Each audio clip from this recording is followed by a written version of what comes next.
Lux presents Hollywood.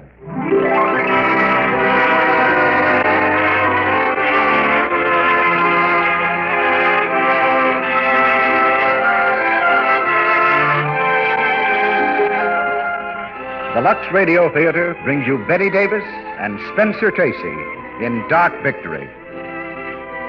Ladies and gentlemen, your producer, Mr. Cecil B. DeMille.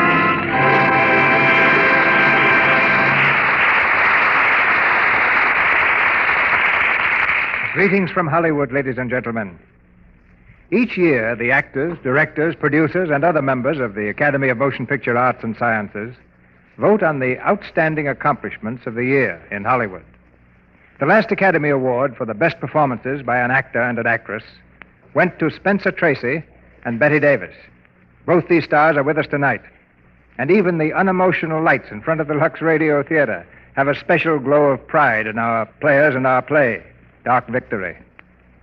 Our stage is set for a prize-winning achievement, and so is the stage in your home when Lux Flakes is starred. Many domestic producers have discovered that casting Lux Flakes in a leading role is good business at the household box office. If there's a little more gray in my hair this week, believe me, it came from the task of finding the right dramatic material for two such splendid artists as Bette Davis and Spencer Tracy. In fact, we considered and rejected dozens of plays before selecting the one we think is perfect, Dark Victory. As a producer, I've always disliked the type of play known as a vehicle, one that's designed for the actor instead of the audience. And when there are two noted players in a cast, there's a double danger that the play will turn out to be a double vehicle. But Dark Victory has grip and power and human appeal. And when our curtain falls on the third act, I believe you'll agree with me that this play is really a great emotional experience. Each woman in our audience will unconsciously put herself in the place of Judith Traherne. Each man will wonder what he would have done as Dr. Frederick Steele. Dark Victory is a love story, but not one of the simple boy-meets-girl variety. It's the love story of two strong-willed people who must concentrate in a few gallant months all the happiness of a lifetime. Our footlights shine their brightest now as the curtain rises on Act One of Dark Victory, starring Bette Davis as Judith Traherne and Spencer Tracy as Dr. Frederick Steele.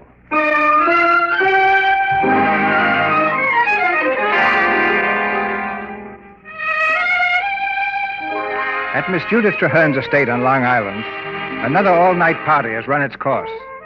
It's just 6 o'clock in the morning as the last car swerves through the gate and the phone begins to jangle wildly.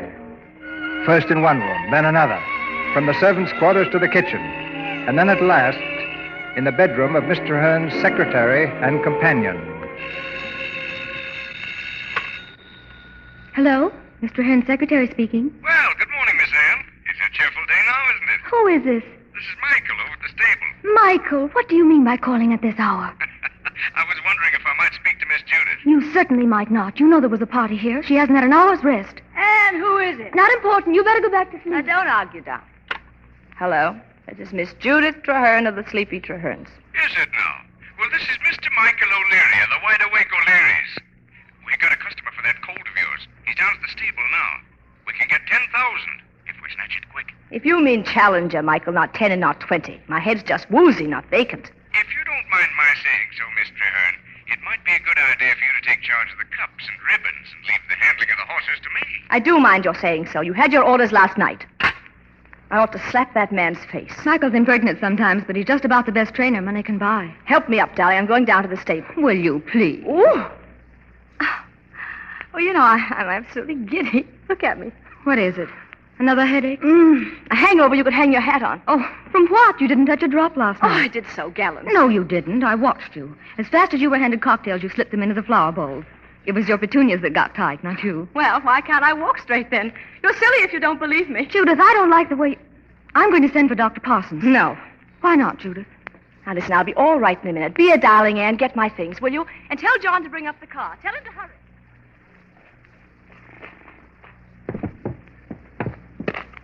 I don't know what Michael got me down here for, Judith. But he said you wanted to sell that colt. But I don't, Colonel Mansell. I still think you should buy him, Colonel. Michael, shut up. That colt's a perfect darling. he could play on the lawn with the dogs or the children. Of course, unfortunately, a steeplechaser has to have guts. Catch this fellow at the 2-mile pole with his heart bursting and a water jump ahead, and he'll fold up on you. Michael, I said I wanted to run him this morning. Where is he? He's in his stall having his extra 40 winks before we give him his morning cup of tea. Get him out here. And when I tell you to do something, you do it. Yes, ma'am. Right away, ma'am. Well, I'm sorry, Judith. I'd like to make a deal. Oh, but don't go away, Colonel. I'm going to take him over the jumps. Judith, is it your head again? Well, it comes and goes. Anne, I'll show him if that horse has courage. Here's your fine horse, Miss Judith. Shall I give you a hand up? Up you go. Thanks. Michael, how long have I had you? 1 month and 3 days. Reminds me to think about firing you. Oh, you'll not be firing me, Miss Judith. We're going to get on together. Just because I call your darling a coward. Someday you'll learn, Michael, that courage is in the blood. When any of us hits that last hurdle, that's all that counts. Sure. Now take your little horse and go along. Michael, she's not going to take the high jump, is she? Looks like it. But she's leading him in wrong. Stay over to your left, Miss Judith. Oh! Where? Oh, I thought she was going to fall. She will if she comes around like that again. Miss Judith, you're way off to the right. Come in straight for that jump. Who's riding this horse? What's the matter with her? Miss Judith, straighten out. You'll crash the wing. Look out! Look out!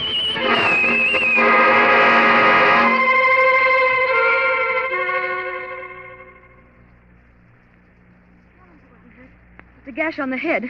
But it was you we were worried about. Michael said he had a hunch he'd throw you. Anne, listen to me. That colt didn't throw me. I threw him. What do you mean? Do you know what happened? I saw 2 jumps. I tried to put him over the wrong one. You saw 2 jumps? Yes, that was it. It was the ghastliest feeling. Everything went fuzzy. Why didn't you tell that to Dr. Parsons? Oh, poor old befuddled Parsons. My dear, you're staying up too late, smoking too many cigarettes. If only he knew about last week at the colony, when the old lady was coming out of the swing doors. I knocked the umbrella out of her hand. Why? Somebody said I was drunk.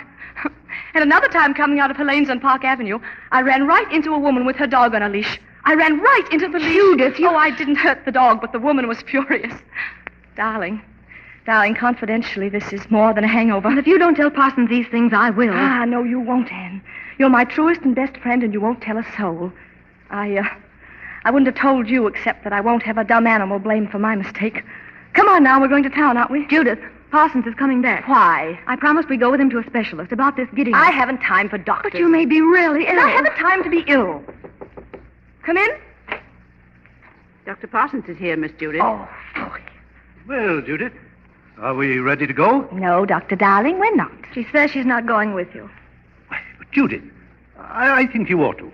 There's a man in town, Dr. Steele. Now, Dr. Darling, I've got much too much to do. You know that. You take Anne to Dr. Steele. She could use an examination. Oh, Anne, haven't you any influence over her? None at all. What was that? Oh! Martha, what's the matter? Miss Judith, she fell down the stairs.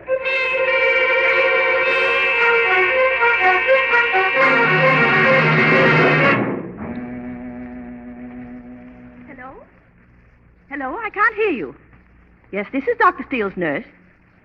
No, I'm afraid it'd be useless. Dr. Steele has closed his office. Permanently, yes. No, he's not coming back. You're welcome. Goodbye. Sounds good, eh, Wainwright? If you want to hear a fine woman break down and sob, Dr. Steele, just keep talking like that. Have to leave in 45 minutes. Remember that now. Well, what about this case of Dr. Parsons? He's very worried. Told me to keep you here by force if necessary. You tell old Parsons I waited 9 years for this train. I'm not going to miss it just because some Long Island glamour girl fell off her horse. Dr. Steele, Yeah? I wouldn't talk so loud. They're outside now. Who? Dr. Parsons and his patient. Wainwright. Well, I'm sorry, Doctor, but he insisted. All right. Have to be polite, I suppose. Will you come in, Dr. Parsons? Thanks. Sit down, Dr. Parsons. Don't forget about that train, Wainwright. I won't. Steele, can't you put off leaving? I'm sorry, Parsons. I've closed my office. But why? I've told you. I'm through with private practice. You're going into research, is that it? That's it. I want to work on cells, brain cells. I want to find out why healthy cells suddenly go berserk, grow wild. Do you feel you can do as much for people that way as you have done in surgery? Yeah. More if I have any luck. Why? Because I have a patient who needs you, Steele. But, Please. The girl is desperately ill. She's been losing ground every day. I read your report. Well, if 2 minutes of talk will do any good, go ahead. What's this about headaches? She's been having them persistently, even before the accident. Before? She calls them hangovers. Ah. And you wait until now? You don't know that girl. She's stubborn. Only yesterday she went to a revival of Serrano in the afternoon and played bridge half the night. She won't cooperate. She won't even tell me anything. Mm-hmm. By the way, if she's such a crack horsewoman, why was she thrown? It was a queer sort of accident. She steered her horse into the right wing of a jump. What's that? You sure it was the right? Yes. Why? No. Well, I think your best bet is to get in touch with Findlay. Oh, Findlay is in Europe. Well, I get Park. I don't want Park or any of the rest of them. Hang it all, they're no better than I am. I want you. But, Parsons, if I start... You're always talking about the obligation of doctors to humanity. Well, there's humanity waiting for you in that room. Oh, all right. Have her come in. Thank you. Judith, come in. Judith, this is Dr. Steele. How do you do? My name's Traherne. Judith Traherne, or don't names matter? What's that? I mean, to the cold scientific eye, we're guinea pigs, aren't we? Glad to have met you, Doctor. Wait a minute. How'd you get those burns on your hand? Where? On your right hand, right here, between the first two fingers. Well, I never noticed until now. Oh, I see. I'll wait outside, Judith. Won't you sit here? I haven't much time. Neither have I. Parsons tells me you're a great hunter. Well, you could hardly expect me to enter your office leading a pack of hounds. Oh. I understand you don't like to talk about your health. I don't. Any reason why? It's a boring topic, that's all. Most people love it. I make my living by listening to them. Then I'm afraid you're wasting your time. Oh, I'll send you a bill. I'm 23 years old, an only child. I weigh 115 pounds, stripped. I've had mumps, measles, and whooping cough, all at the proper ages. I take a great deal of exercise. I'm accustomed to a reasonable quantity of tobacco and alcohol. I'm said to have a sense of humor. Is that all? That's all the inconsequential facts. What are the consequential ones? Does that light from the window bother you? No. Use your eyes a great deal? I generally keep them open, Doctor. What on earth do you do with yourself down there on Long Island? Oh, horses, dogs, shooting, yachting, parties, travel, gossip. All the pleasures of the station wagon crowd. You don't think much of that, do you? No, not much. Why not? Well, it just doesn't appeal to me. Do you condemn everything that doesn't appeal to you, Dr. Steele? Oh, no, by no means. You asked for my opinion, and I gave it. Well, anyway, that's my racket. What's yours? Well, I've been a surgeon up to now, but I'm clearing out for northern Vermont in about 30 minutes. Vermont? Not really. Mm-hmm, no kidding. Huh? What are you going to do up there between yawns? You wouldn't be interested. Oh, come now, after leading me on like this. Well, I'm going to do scientific research on the growth of cells. In guinea pigs? No, just cells. Sounds silly. Yeah, so I'm told. Still, you know, I almost envy you. It must be nice to believe in what you're doing. Why, don't you? Oh, not in the way you do. I'm not complaining. Take it all in all, they dealt me a very good hand. I'm young. I have no particular responsibilities. I shan't cultivate them either, once free or without. Oh, I shall probably marry someday. No hurry about that. When I do, I shall build a house on a ridge I know with a glorious view. I'll have my horses, and with luck, I'll have about 40 years of it. I think that's a pretty good setup. That light is in your eyes. Oh, I wish you wouldn't keep harping on that. There's nothing the matter with my eyes. You're squinting. I'm not squinting. I'll put the blinds down. There, that's better. Well, suit yourself. It's your office. What did you do yesterday? I played bridge in the afternoon. I went to the theater in the evening. It was the other way around, wasn't it? Yes, I guess it was. What was the play? Cyrano, wasn't it? Well, yes, why? Did you like it? Well, my head was aching. How long have you had these headaches? Oh, I don't have... You have one now? No, I have not. How did you come out at bridge yesterday? Let me think. Quickly. I don't remember. I know, you lost. Yes, I lost. How much? Well, how can I remember? I play bridge every day. You've been losing a lot lately, haven't you? Well, yes. Playing badly? Forgetting what the cards are and what's the bid? Why do you ask me these stupid questions? Wait a minute. Did Parsons say you could go out yesterday? I'm accustomed to looking after myself. But you did disobey his orders, didn't But you? what if I did? Well, why pay a doctor to advise you and then disregard his advice? I didn't call him. Someone else called him. So you're taking orders from someone else, aren't you? Doctor, listen to me. I've never taken orders from anyone. And as long as I live, I shall never take orders from anyone. And here's something else. I'm well. Absolutely well. I'm young and strong and nothing can touch me. Neither you nor Dr. Parsons can make an invalid out of me. And now I'm going. I'm sorry to have wasted so much of your time. This is my last interview with Doctor. That's right. Run away because you're frightened. That isn't true. Come on over here. Now sit down. I want to talk with you. You held certain things back from Dr. Parsons because you were afraid to admit them. You didn't tell him that you've been having these headaches for months. But you have, and they've been getting worse lately until now you're never free of them. And your eyes have been cutting up, too, just as though someone were shutting a pair of folding doors until your vision is almost cut in half. You pretended it was imagination, but it isn't. Then that queer, dull feeling in your right arm, you couldn't laugh that off. I'll tell you how you got those burns, a cigarette. It burned your fingers and you never felt it because your tactile nerves are paralyzed. Your memory is all shot to pieces. You can't concentrate. Look at your bridge scores. You're irritable because your nerves are all on edge. You're afraid to admit it, but you can't deny it. Now, that's true, isn't it? Yes. Yes, it is true. I can't deny it. Then why don't you let me help you? Dr. Steele, you have to leave now if you're going to catch that train. Train? Yeah, well, there'll be other trains on other days. Doctor. Cancel the tickets. Yes, Doctor. Oh, thank you very much for staying. Not at all. A few days one way or the other won't matter. I'm sorry I was so difficult. I like the way you fought back at me. You've been a good sport. Well, if I weren't that doctor, I'm afraid I wouldn't be much of anything. Tell me, what's wrong with me? Is it my eyes? Now, I'd be a poor excuse for a doctor if I told you before I'm positive myself. For the next few days, I'm going to ask you to have some x-rays taken, lots of them. Otherwise, you're to live your normal life, do everything you've been doing, see your friends, have parties, everything the same, with one exception. What's that? You'll have to see a good deal of me. I'll bet you'll be a frost at a party.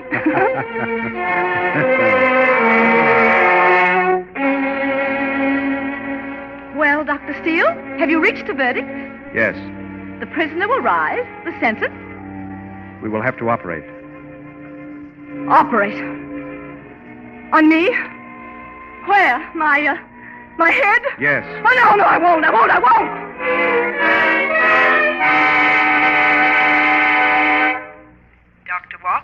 Dr. Walker, in surgery, please. Dr. Carvel, administration, please. Dr. Carvel. Good morning. How is everything? Everything is awful. Look what you make me wear.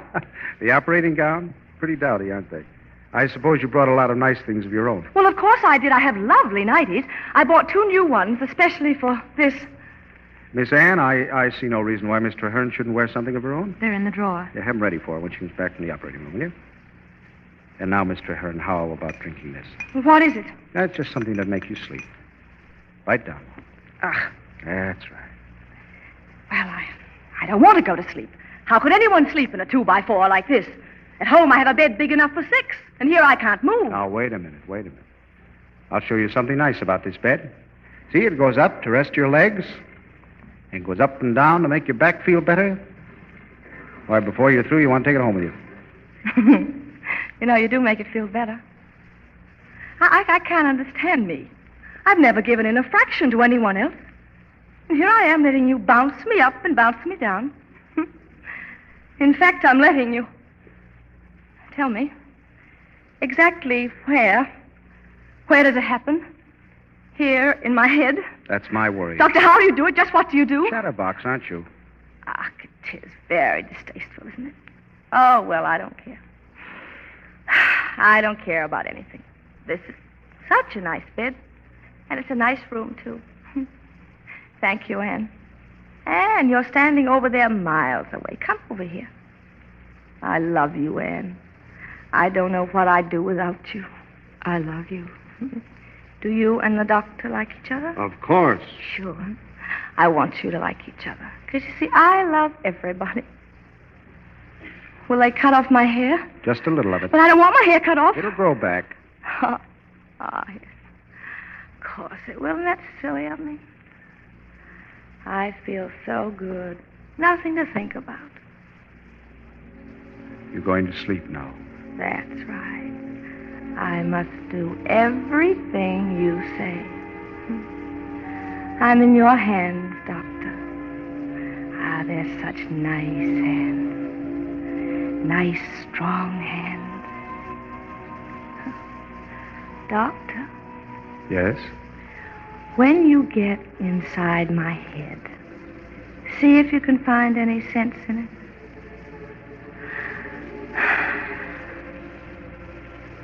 She's asleep.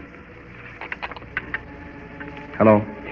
Dr. Steele speaking. Will you call surgery? We're ready now.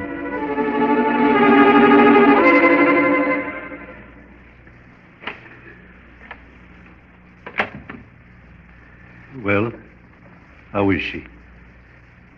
The operation was a complete success. Go on. I told you what to expect before we operated. She's bound to have a recurrence. An invalid, I suppose. No. No, I'd say it's a rare case. She'll apparently be as well as any of us. That is until, well, her sight may fail near the end. Amblyopia? Yes. There'll only be a few hours after that. Oh, hang it, Steele. Isn't there anything we can do? Anything at all? No, there's nothing. It's a rotten business, Doctor. A girl like that, so alive, so entitled to live, to have this contemptible, meaningless growth come along and put a period to it, you could almost wish it had happened on the table. Are you going to tell her? Would you want her to know? No. Well, then that's the answer. Steele, just one more thing. You said she'd have a recurrence and then a few hours of life. How long has she got before the recurrence? Well? I can't say exactly. But she'll die within a year.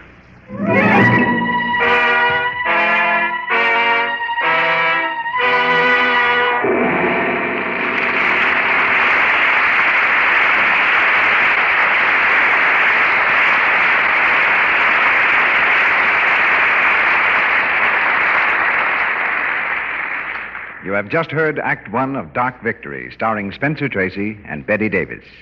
Mr. DeMille brings you Act Two in just a moment. But first, I have some important news for you. Listen a moment and you'll hear how it sounds over the wires. The telegraph is saying just 3 words. Here's what they are. New Quick Lux. Yes, that's our big news for millions of housewives. News about a marvelous new Quick Lux that suds with almost unbelievable speed. You know, I thought Lux Flakes just couldn't be improved. It's so swell. Well, Sally, I've heard lots of women say just that. It's so safe, so gentle, so easy on your hands or your clothes, we couldn't make it milder. But here's what scientists working for years in the laboratories have done. They found a way to speed up Lux Flakes. They've added an ingredient costing many thousands of dollars a year, which makes new Quick Lux give you suds in a second.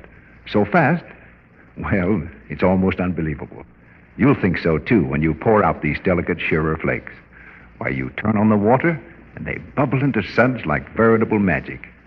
In water as cool as your hand, new Quick Lux dissolves 3 times faster than any of 10 other leading soaps tested.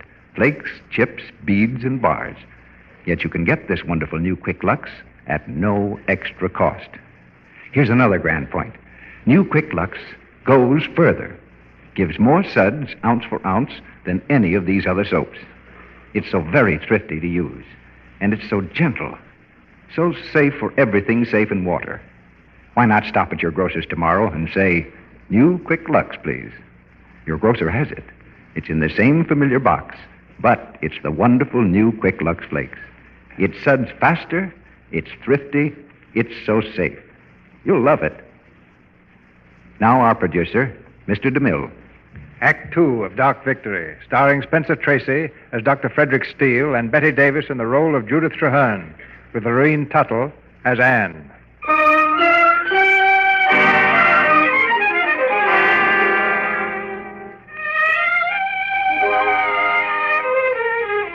In a few weeks, Judith returned from the hospital.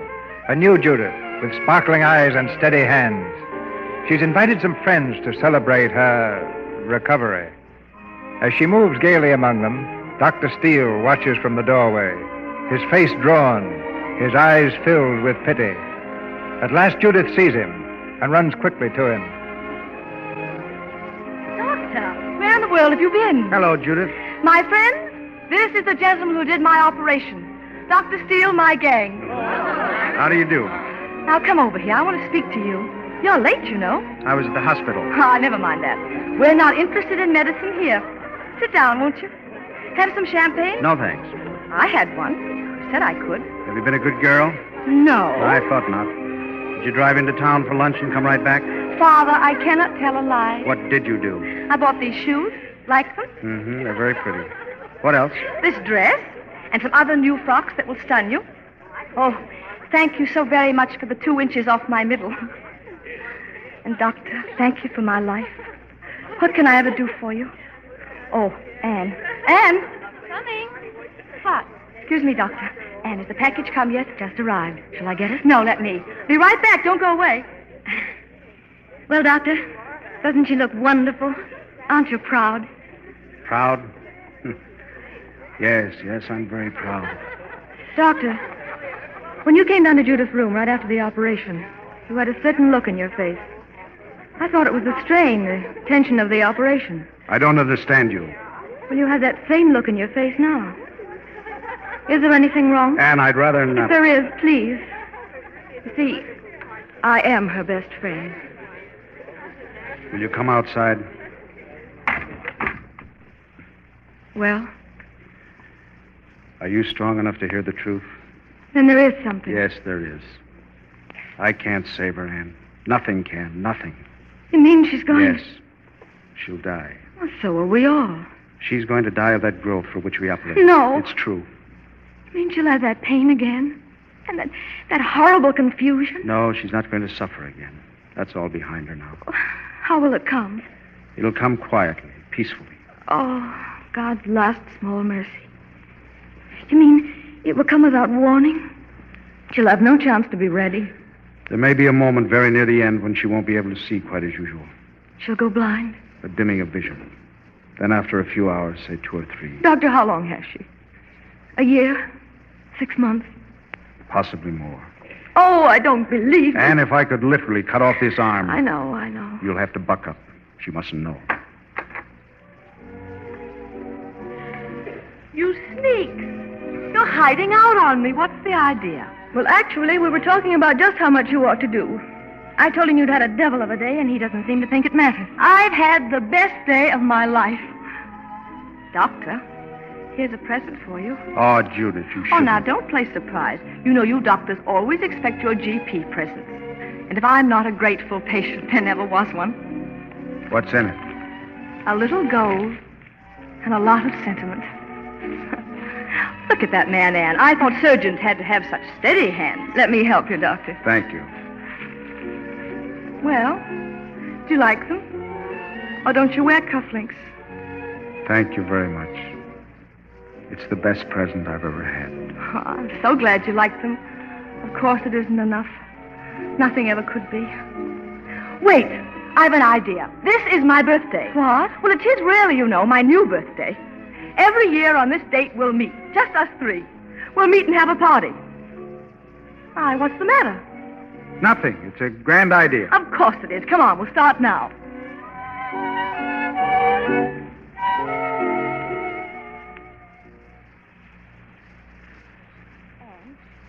Anne, do you think we ought to dress for dinner tonight? Give him a bit of swish? Just as you please. My first real weekend. Marvelous. Anne, you will put on your best dignity, won't you, and help me keep dignified? Judith, look at me. I'm looking at you. You're in love. Yes. I thought so. What about him? Has he given you any encouragement? Not a ripple on the water. Drives me crazy. But when I just think of him, Anne, it's awful, but it's wonderful. You know, for the first time I get up in the morning with something to live for. Something besides horses and hats and food. Oh, Anne, he's very fine, isn't he? He's worthwhile, isn't he? But, oh, if only the Spaniards or the French had settled New England instead of the Pilgrims. But if he's given you no sign, then how do you know? Now, Anne, darling, don't be against me. He didn't go away, did he? That's one sign. Oh, keep both fingers crossed for me, please. One day it'll happen to you, darling, and then you'll know.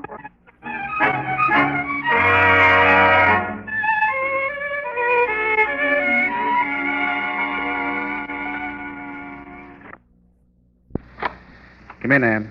I got your call. Trouble. We have something to talk about, Doctor. Yes? Does Judith mean anything more to you than just a patient? Perhaps it's impertinent of me to ask. No, it isn't. I think I know. You do care for her. Yes, I care. Very much. But what are you going to do?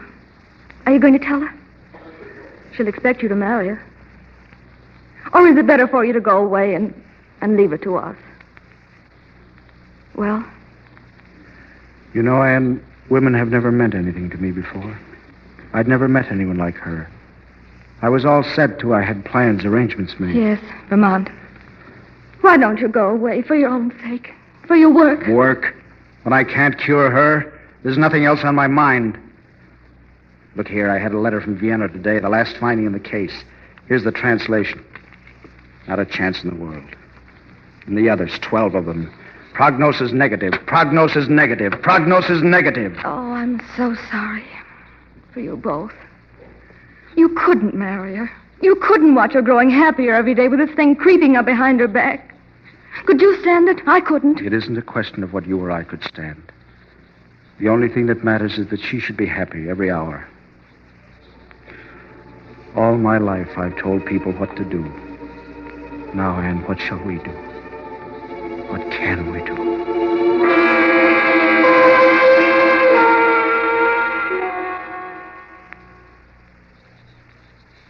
You're quite sure she isn't home yet, Martha? Yes, Miss Judith. She said she was going into town. And then I heard her call Dr. Steele's number. Dr. Steele? Oh, I see. Well, Judith, I'm back. Oh, there she is now. you may go, Martha. Yes, miss. Hello, darling. Hello, darling. Where have you been? Oh, For a drive. Where to? to town.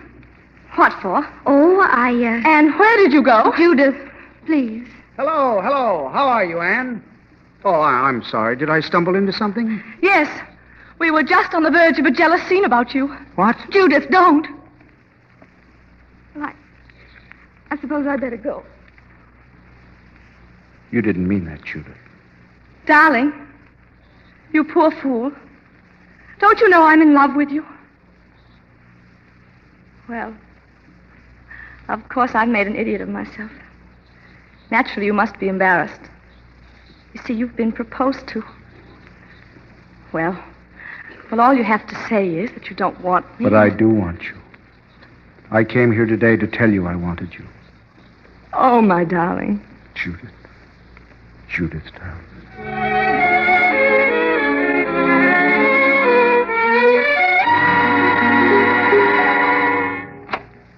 Hey, anybody home? How do you do, Mr. Hearn? The doctor's not here. Where is he? I'm to have lunch with him. He wants you to meet him at the restaurant. Oh, I haven't seen you to congratulate you. Oh, thank you, Wainwright. It's a strange world, isn't it? When I first came here, you were packing, and I thought it was the end of my life. Now you're still packing, but my life is just beginning. Huh. Wainwright, don't let me disturb you. I'll help pack up his papers and things. Go ahead. Thank you, Mr. Hearn.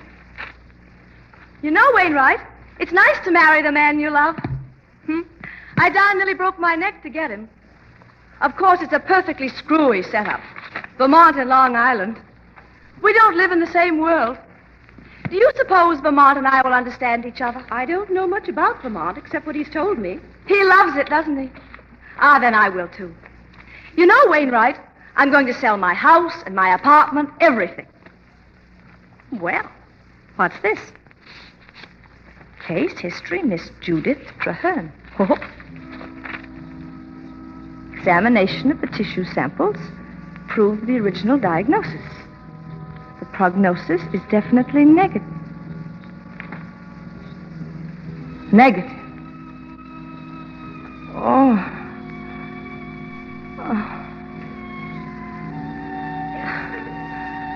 Wainwright? Yes? What does prognosis mean? It means what the future of a case looks like.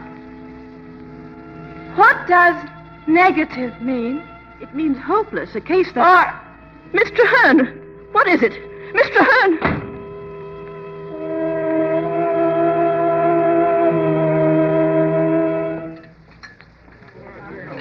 I'm sorry I'm late, darling. I had a consultation. Oh, you look lovely. Have Have a drink. No, thanks. Another for me, waiter. Yes, miss, right away. You should try one someday. I will. Perhaps on our wedding day. Our wedding day. What's the matter? Oh, could anything be? If I'm late, I'm sorry. Oh, don't be sorry, Anne, about anything. Sit down and join the party. We're playing games. Hide and seek.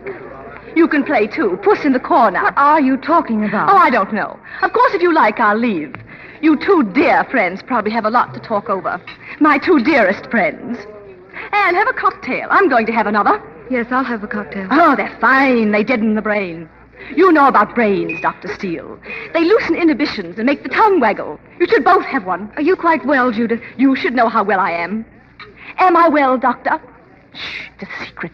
Or wouldn't you know about secrets? Judith. I've meant to ask you, Doctor. Was I a specimen case? Will I make the medical journal? Why don't you tell me what this is about? Why don't you tell me? Why didn't you tell me? Waiter, I think I'll have a large order of prognosis negative. What do you mean? You know, Earth sur le plat. Prognosis negative. Do you know what prognosis negative means, Doctor? Explain to Anne, or have you? A few months of pretending you're well, then blindness, then... So long, my friend. Wait, Judith, we can't talk here, but... Yes, we can. It was a question of humor, the patient, wasn't it? Give the poor darling everything she wants. The time's so short. Marry her if necessary. Now I know why you went to his office that day. It was to beg him to marry me. Out of pity. You're both so kind. Thank you very much. Judith, you're wrong. Judith! Don't touch me, please. Let me go. Let me go.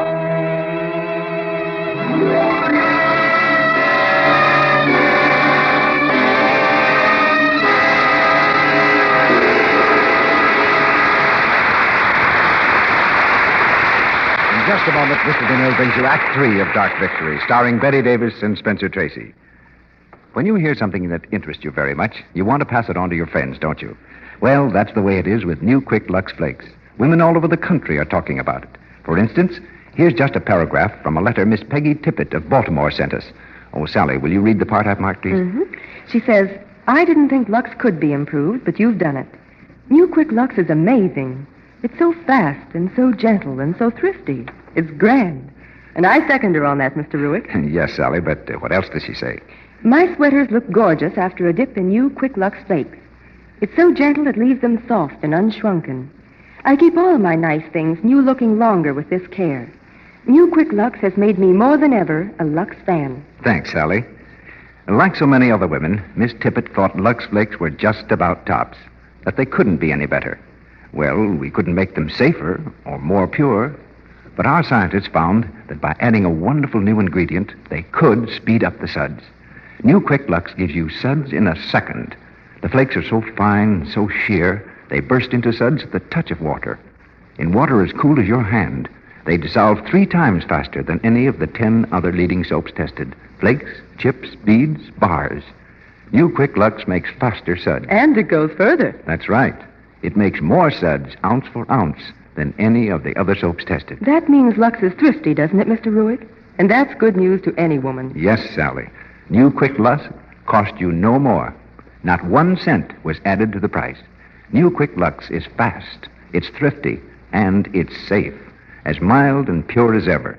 There's no harmful alkali to hurt any color or fabric that's safe in plain water. It helps your stockings, underthings, dresses, blouses, and sweaters stay new-looking longer. Get a box of this amazing new Quick Lux Flakes tomorrow. Your grocer has it in the same familiar Lux package. Ask him for a large-size box. We pause now for station identification. This is the Columbia Broadcasting System.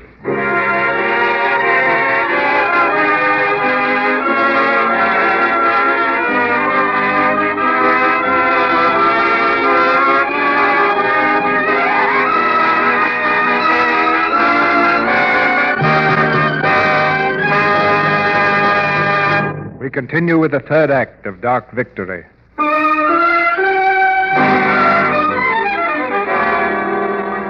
With only a few months of life before her, Judith Traherne lives desperately, cramming her days and nights with excitement, striving vainly to forget. At a horse show in New York, her reckless jumping has won her first prize, and now she stands at the bar, receiving the congratulations of her friends. Miss Judith, can I speak to you? Well, Michael, what's the matter? I've got the horses packed. I wondered if you'd care to drive back with me. That mare's got bronchitis and can't possibly last the night. Jessica's girl. Yes. Why don't you put her out of her misery? I'll get there if I can. Ha! Kids, there's a tragedy for you. Jessica's girl has bronchitis and can't possibly last the night. Jessica's girl is a horse. Poor Jessica's girl. Oh, Judith, they want you outside. The presentation of the cup. Ah, yes, the darling little cup. Excuse me, kids. Judith, Well, if it isn't the extraordinary surgeon. I've tried to see you. How's your mortality rate these days, Doctor? Any more fun with the knives? Stop it, Judith. Why aren't you in Vermont with the bugs? You know why I'm not. I want to talk to you. When I need a doctor, I'll send for one. I'm not in your care any longer. You'll always be in my care. Will I? Is that part of your duty? To hang on until the very end and watch through those scientific eyes? Stop it. I know how you feel. Anything to strike back at me, but don't do it this way. What do you want me to do? Sit alone in my room and think how in a few months... Judith, I want you to find peace. We all have to die, Judith. The tragic difference is that you know when and we don't. The important thing is the same for all of us, to live our lives so we can meet death when it comes, decently, beautifully, and finally. Finally. Beautifully. I'll die as I please. Leave me alone. Do you hate me so much? Oh, so much and for so many reasons. I hate you for not telling me the truth. I hate you for letting me hurl myself at your head. Oh, I'm so ashamed. I can understand. I'm sorry, Judith.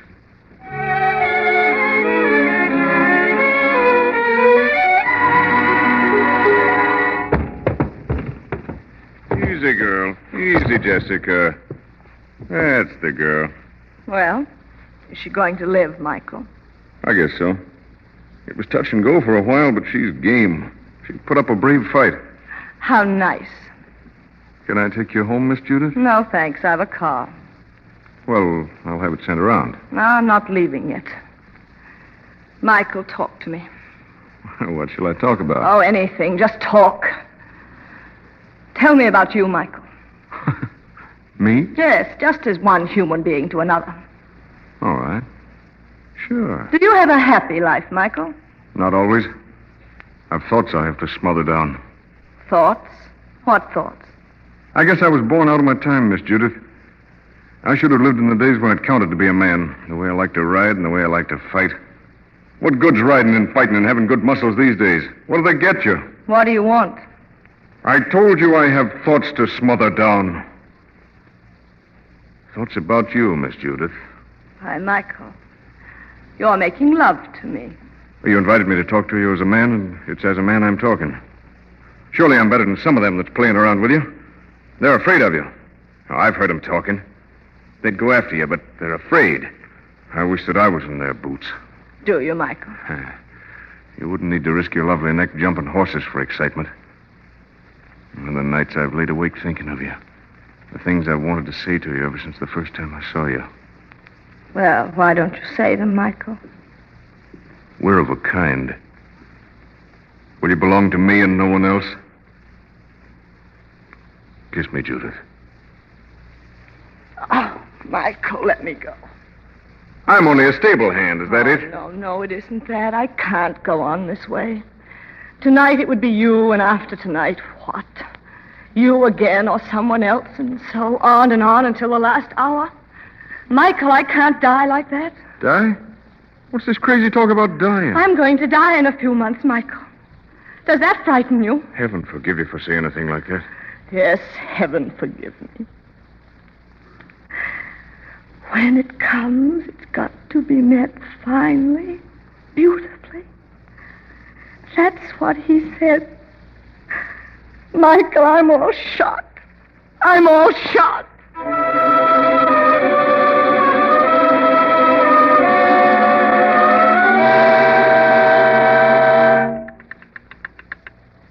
Hello.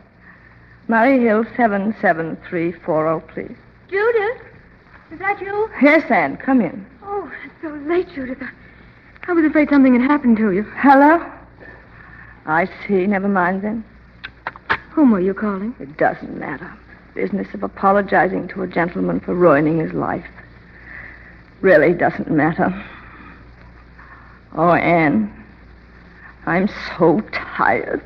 Let me put you to bed. Why? So I can dream. Oh, Judith, don't talk like that. Please, no. It's the waiting, Anne. Day and night. Anne, would it be wrong if I made it happen? Judith. Judith, darling, don't. And I must see him again just once before he goes away.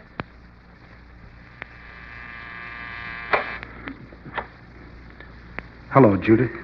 Hello, Doctor. Come in. It is a fine time for a lady to be calling, isn't it? Oh, can you ever forgive me? I have already. Oh, but the things I said to you. It's good to say things, Judith. It gets them out. I do understand. Do you? Can you? You said you wanted me to find peace. Where is peace? Within yourself. I've tried to do the things I said I would. I couldn't. Darling, there's been no one but you. Darling, how good it is to call you that again. You see, I had to come to tell you there's been no one. I couldn't go on with you bitter towards me. Please don't think of me like that. I love you, Judith. Yes, I believe you. It isn't just pity. Oh, I take back every unkind thing I said to you. Darling, help me. I've been so stupid. I've crammed every minute so full of waste. And now there's so little time, and I don't know what to do. And I'm afraid, and you're so right and strong. And Judith. It's all right now, Judith. If only you let me see you sometime. You're going to see me every day.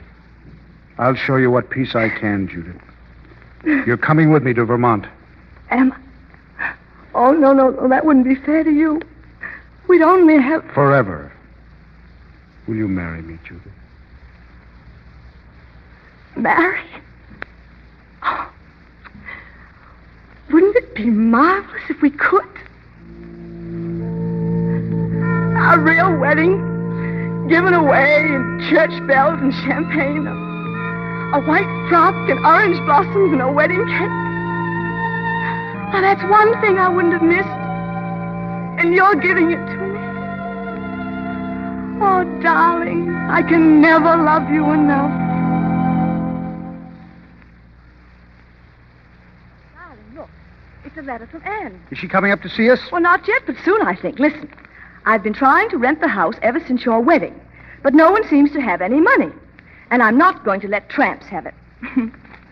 Darling, tell me, why do people complicate their lives so? All those horses, that house. Here we have nothing, and yet we have everything. Everything.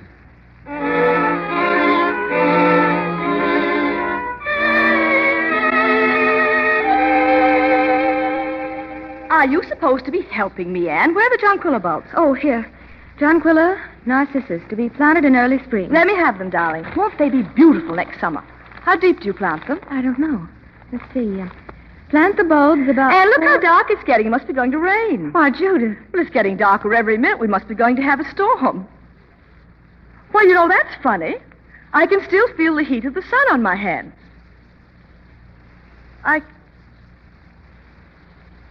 Oh, no.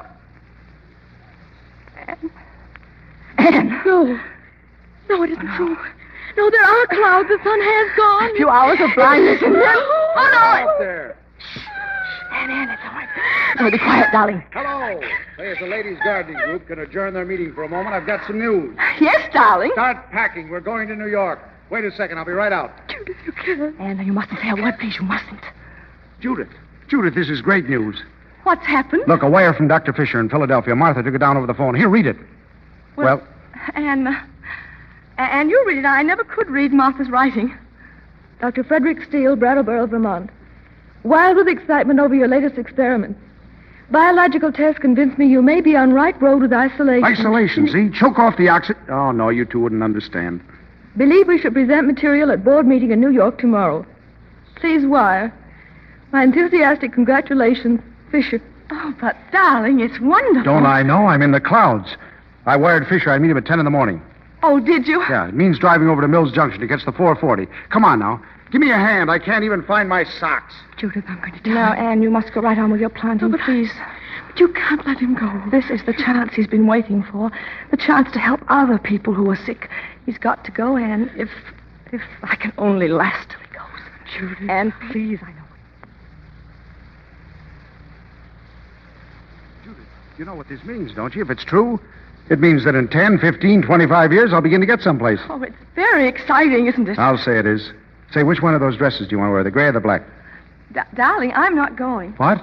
Well, I'd rather not. You'll be busy, and I'd just be sitting around in a hotel room. Oh, nonsense. Now, a couple of days in New York will do you good. You can buy some new clothes. But I don't need any new clothes. Well, you can see your friends. Now, please, darling, don't force me to go. Force?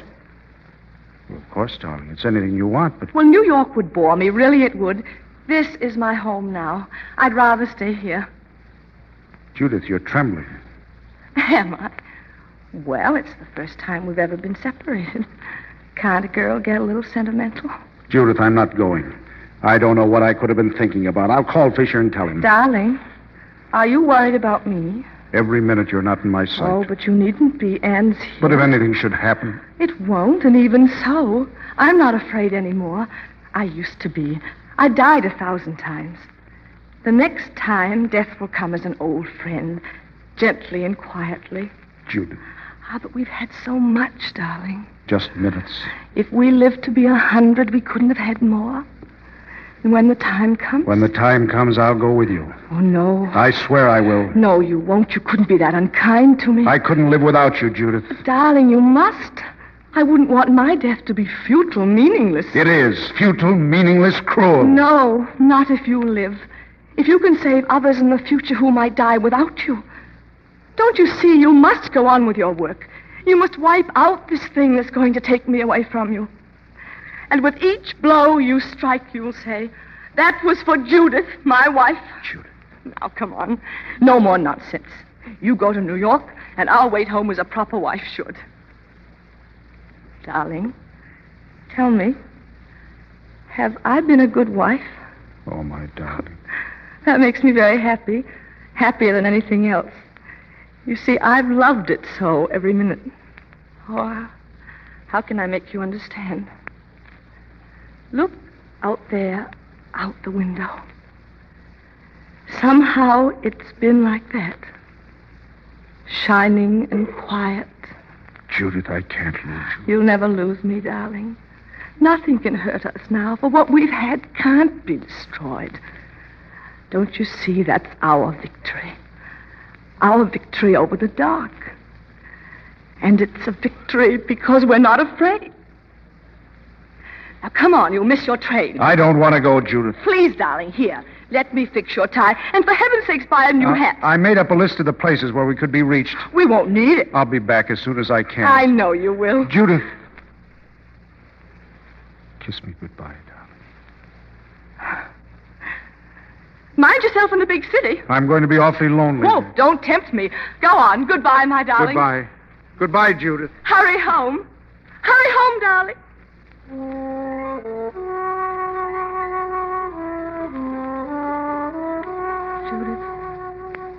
Judith. Did he go? Yes.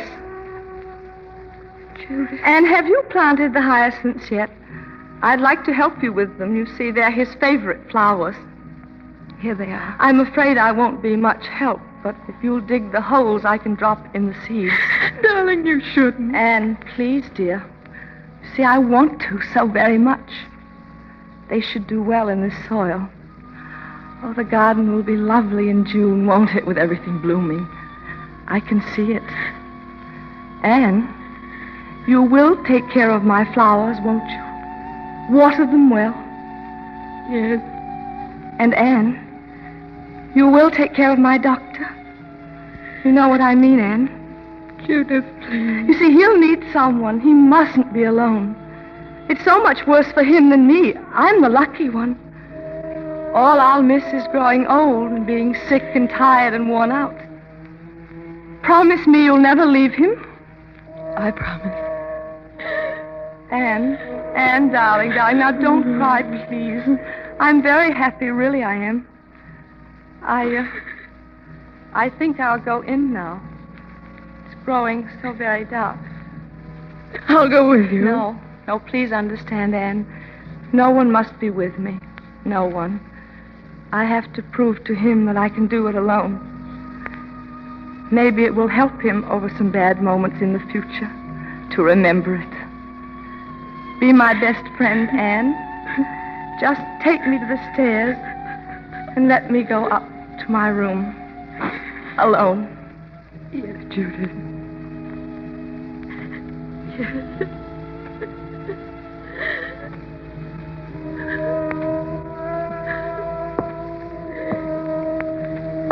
Thank you, Anne. I'll just go up and lie down for a while.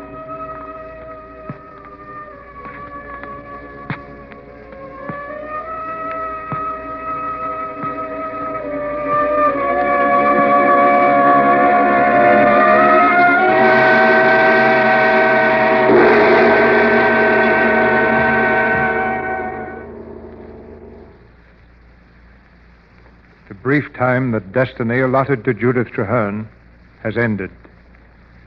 But it ends with the triumph of a gallant spirit as the curtain falls on her dark victory. In just a moment, Mr. DeMille returns with our stars. The other day, I was driving through Pasadena, and I stopped in at a grocery store for something. A couple of women were standing near me giving their orders. Oh, yes. I want a large box of Lux Flakes, too. I hear they have a new Lux now. That's right. It's new Quick Lux. It's so fast, it suds in a second. Oh, that's wonderful. I want a couple of boxes, too.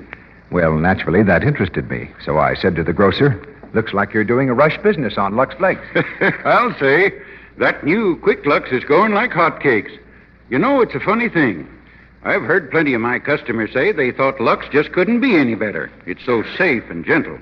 But darned if they haven't gone and made it suds faster. My wife says it makes just about the fastest sud she ever saw. And she ought to know. She's tried lots of different soaps, and she thinks new Quick Lux beats them all hollow. Yes, ladies, we've made Lux Flakes so much faster. A wonderful new ingredient gives you suds in a second. The flakes are so fine, so sheer, they burst into suds at the touch of water. In water as cool as your hand, they dissolve 3 times faster than any of 10 other leading soaps tested. Flakes, beads, bars, and chips. Yes, new Quick Lux gives faster suds, but that's not all. It goes further. It gives you more suds, ounce for ounce, than any of the other soaps tested. Do you know what that means? It means a little goes so far, it's thrifty, really thrifty. Your grocer has this wonderful new Quick Lux right now in the same familiar Lux Flakes box. Ask him for it tomorrow. I know you'll like it. And remember, it costs you no more. It's so fast, so thrifty, and so safe for all your washables. For everything safe in water alone. Now, Mr. DeMille is bringing our stars to the microphone. If radio had an Academy Award, I'd present it to Bette Davis and Spencer Tracy as they return now for their curtain call. Thank you, C.B.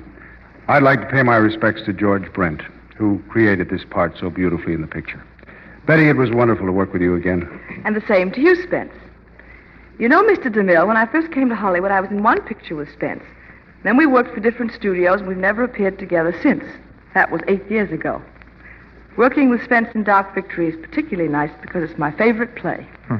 I think I can guarantee that you'll be back here together before another 8 years go by. Yeah, maybe the 8 years was quite a victory for us after all. The title of the picture we made was 20,000 Years in Sing Sing. Well, I hereby sentence both of you to report back soon with a play as good as Dark Victory. What are you planning for the Lux Radio Theater next week, Mr. DeMille? Next Monday night, our star is Bing Crosby, and he's going to appear in Sing You Sinners. Bing will have the same role he played on the screen in the Paramount picture success. Sing You Sinners is a gay comedy that combines adventure and romance. And in addition to Bing Crosby, we'll have Ralph Bellamy, Elizabeth Patterson, and Jacqueline Wells. Miss Patterson is from the original cast of Sing You Sinners. I know we're all going to enjoy that, Mr. DeMille. Good night. So long, C.B. Good night. Dark Victory is a bright victory for both of you.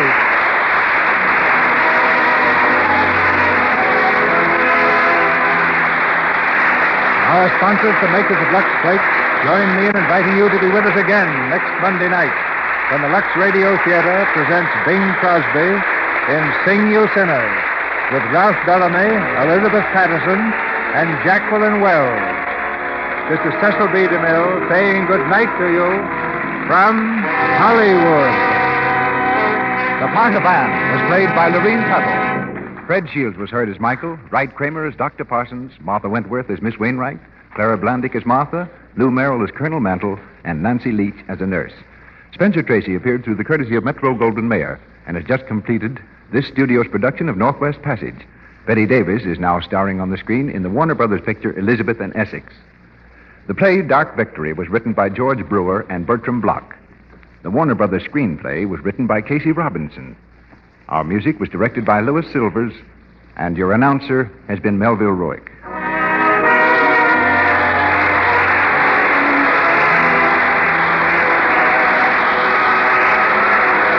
This is the Columbia Broadcasting System.